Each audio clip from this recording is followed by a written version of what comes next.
She wiped my tears, promised she'd never let me fall again. But then she was the one who pushed me off the edge. Not metaphorically. Not figuratively. Literally.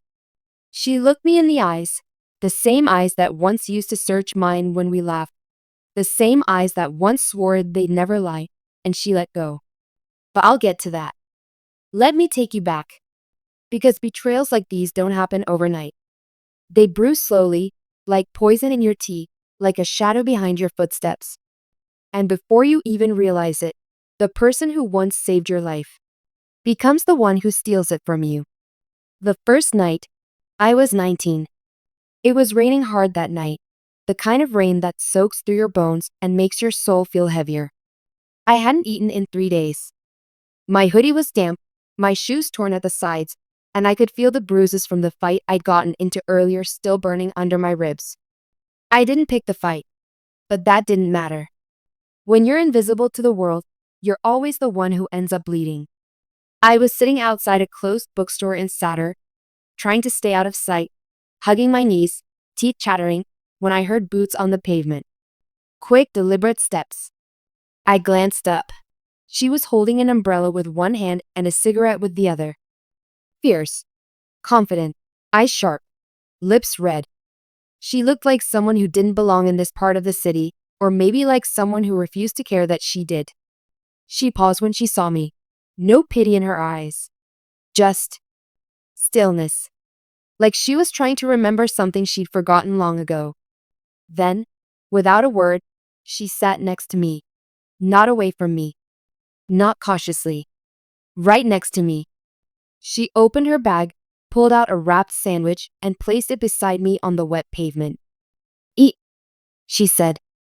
I didn't move. Couldn't trust it. She took a bite of her own and shrugged. Suit yourself. We sat in silence for maybe 10 minutes. The only sounds were the rain tapping against her umbrella and the distant hum of traffic. Then she said, "You look like someone who doesn't have a place to sleep tonight." I said nothing. She turned her head slowly and added, "Me neither." That's how I met Maya. That night she took me to the broken apartment she was renting illegally with her student stipend. No furniture, just a single mattress, one cracked mirror, and walls scribbled with charcoal and Sharpie. I recognized some of the marks, body outlines, bleeding ink sketches of dresses, some wild, angry phrases about power and beauty. I'm not a good person, she told me that night. I have sharp elbows, I smoke too much, and I bite when people try to control me. I told her I wasn't a good person either. That I'd been kicked out of 2 group homes. That I had a temper. That I didn't trust anyone, especially kind people. She smiled and tossed me a towel. Good. Then we'll get along just fine. The weeks that followed were blurry, not because I'd forgotten, but because they were all the same. Cold nights, skipped meals, Maya's laughter echoing off empty walls, the smell of cigarette smoke mixed with instant noodles. She never pitied me. That was the thing about her. Maya didn't believe in saviors. She believed in survivors. Everyone keeps waiting for someone to rescue them, she said once, leaning against the window ledge, looking out at the city lights. But what if no one comes? You drown, or you learn to swim with broken arms. We learned to swim. She got modeling gigs to pay rent. I took side work fixing hacked university servers and making dirty money coding anonymous chatbots for students who wanted to cheat in online classes. It wasn't legal. It wasn't glamorous, but it kept us afloat. We became a team. She was rage. I was silence. She was fire. I was the cold. She was dreams. I was logic. And together, we started building something that felt dangerously close to hope. It started on a rainy evening with no electricity. The inverter had died, and we were sitting on the floor, sketching by candlelight. Maya had drawn this incredible piece, a dress that shifted shape based on posture, using a theoretical blend of smart textiles and reactive fiber.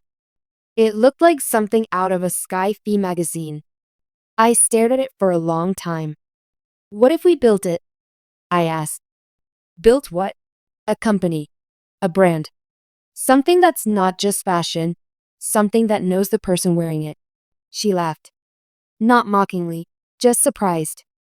With what money, Z? I can't even afford proper scissors. I stood up, grabbed my old laptop, and opened a prototype of a program I'd been building in secret. It was rough, buggy, but it worked. Using a webcam and some backend AI mapping, it could replicate the movement of the person in front of it and dress them in 3D clothes rendered in real time. She stared at the screen like it was a miracle. That's insane, she whispered.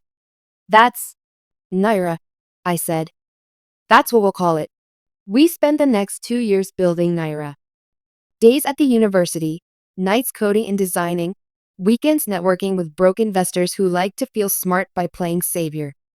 We lived off tea and biscuits, pitched to strangers, begged for secondhand hardware, and failed more times than I can count. But we never gave up. And then, one day it happened. A small fashion tech event in Karachi. Maya presented our design demo using a cheap mannequin and a phone camera. The audience laughed at first, until the mannequin responded to her gestures, rotating, changing outfits on voice command, syncing with her mood. Our tech worked, and they saw it. We got our first angel investor that night. Not a big name, but enough to get us into the room. From there, it snowballed. Feature in Touch Juice. Mention in Vogue Business. A panel invite to Singapore. We had funding. We had interns. We had momentum. We moved out of the basement and into a proper studio space. Rented an apartment with real furniture. Had heat in winter and fresh groceries. We started living. One night, after a long day of investor calls and interviews, Maya poured 2 glasses of cheap red wine and handed me one. We were sitting on the roof of our new apartment, feet dangling, city lights stretching below us. To us, she said, raising her glass. To never being alone again, I replied. She looked at me, eyes soft, unguarded, and said, we're not just partners. We're more than that. You fall, I fall.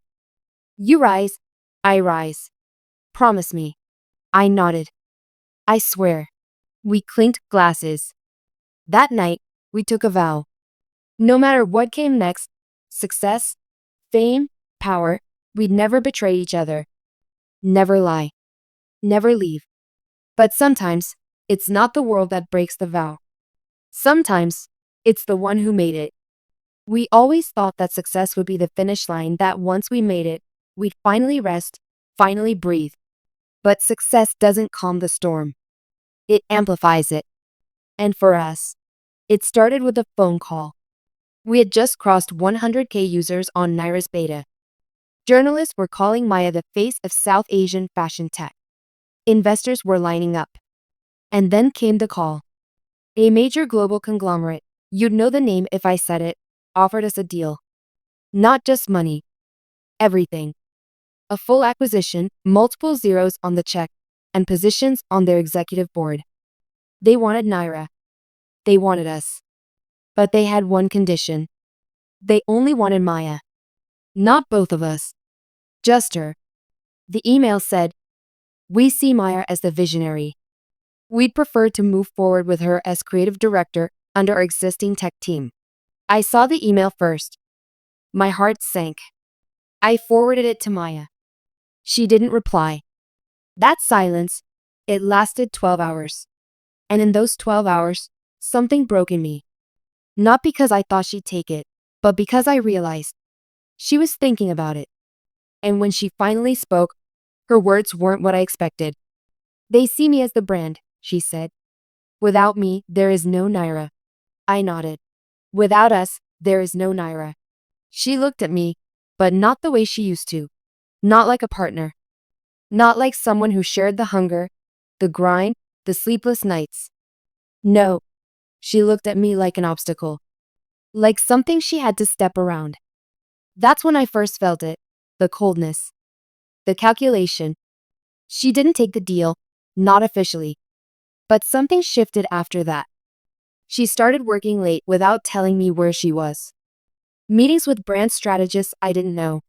Private calls. Changed passwords. Emails I couldn't access. When I asked, she said, You're being paranoid. When I pressed harder, she snapped. I'm trying to scale our dream. Let me lead. Let her lead. I wasn't trying to lead. I was trying to stay beside her. But every day, the girl who once pulled me from the streets began disappearing behind designer coats, PR smiles, and champagne interviews. And I became the shadow. The one who fixed the bugs. The one who handled the code. The one who got forgotten in every headline. It was by accident. A file left open on her laptop, one she forgot to close before leaving for a shoot. I wasn't looking for it. I was only trying to find our updated pitch deck. But there it was. A private acquisition agreement. Backdated 2 weeks. Signed. With her name. Without mine. They were buying Naira. Quietly. They were moving her to Singapore.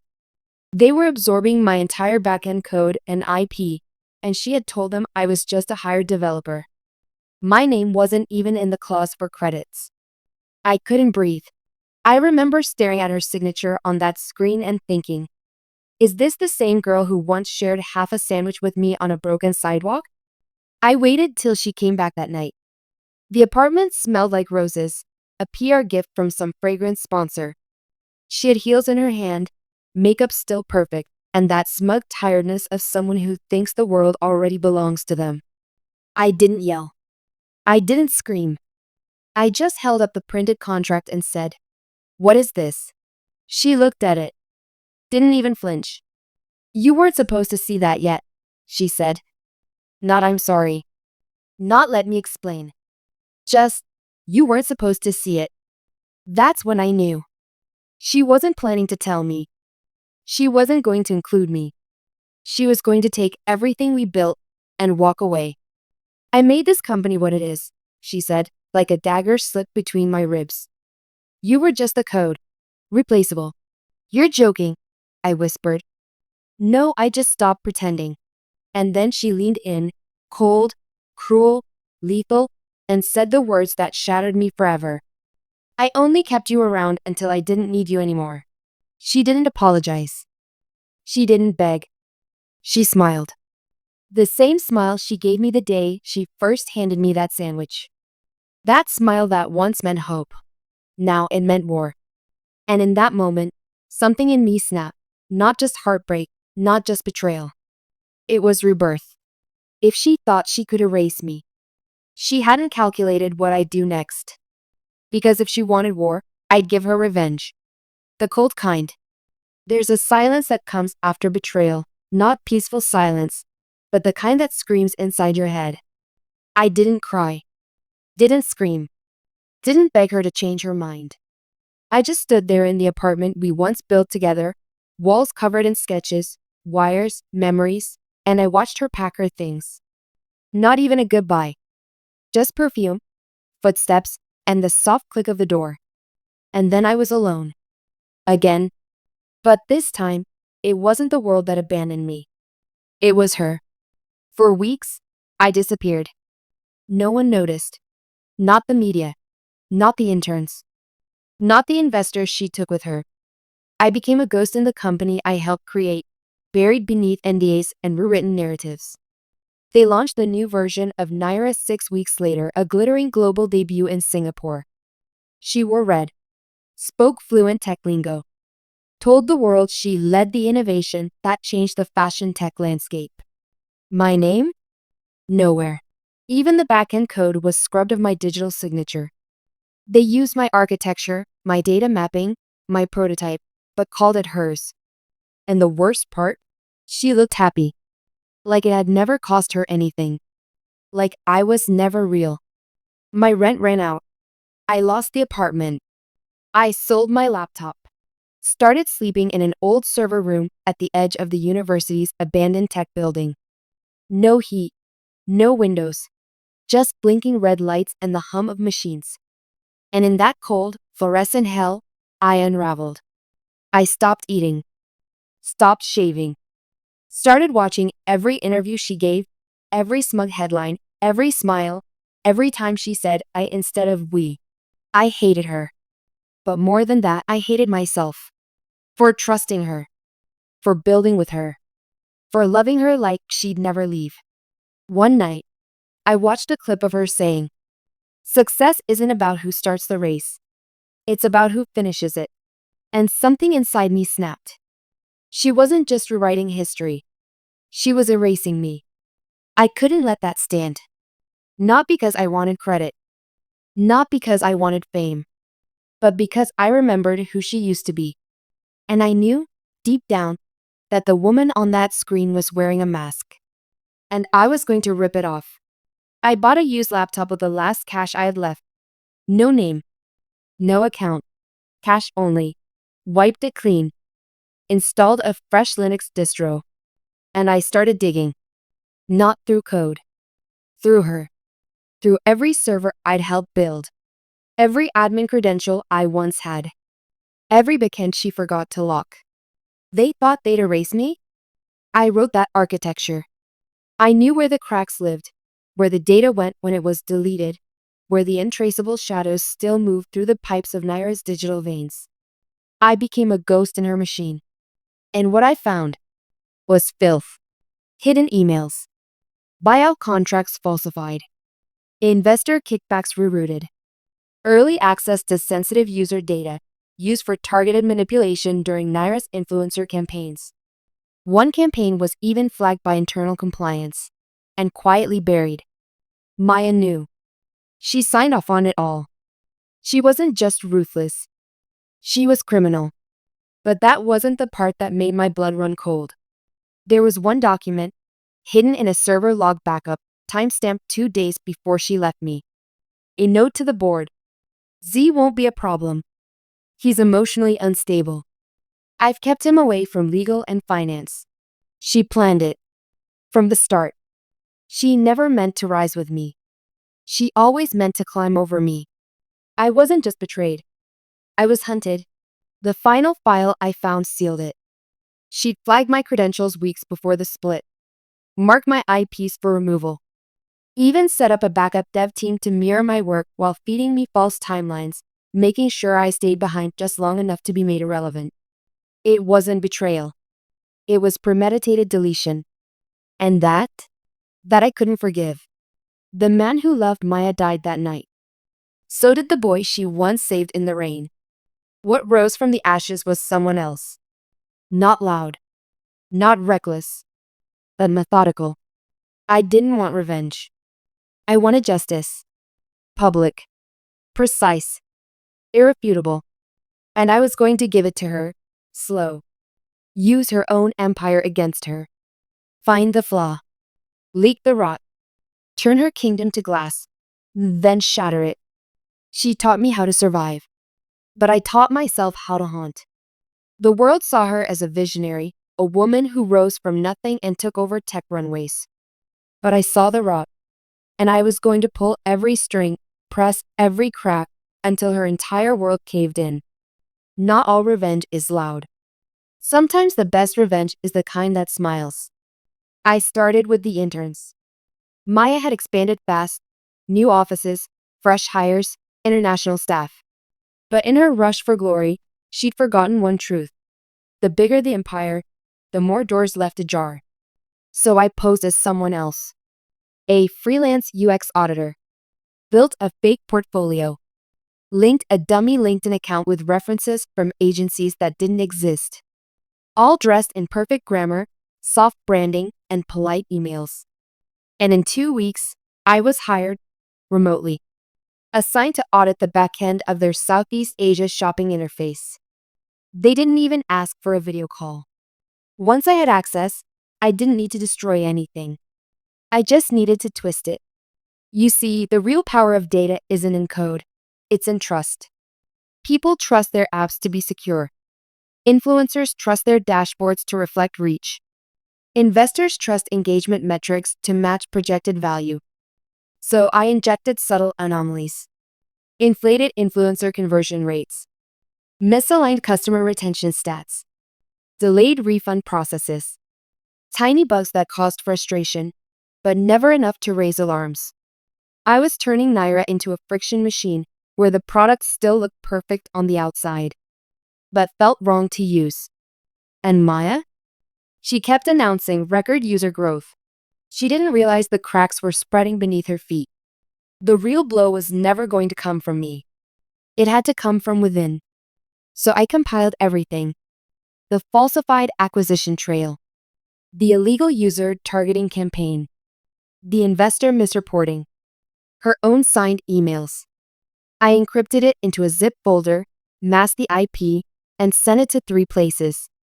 A journalist from Wired Asia who once wrote about toxic founders. An anonymous Twitter account followed by whistleblower watchdogs. A compliance officer from her biggest investor, the one she charmed the hardest. And then, I waited. It started with a tweet. Leaked documents suggest Naira's growth metrics were manipulated ahead of Series B. That was the first crack. Within 24 hours, the Wired article dropped. Within 48 hours, the investor froze funding. Within 72, Maya's name was trending, not as an icon, but as a fraud.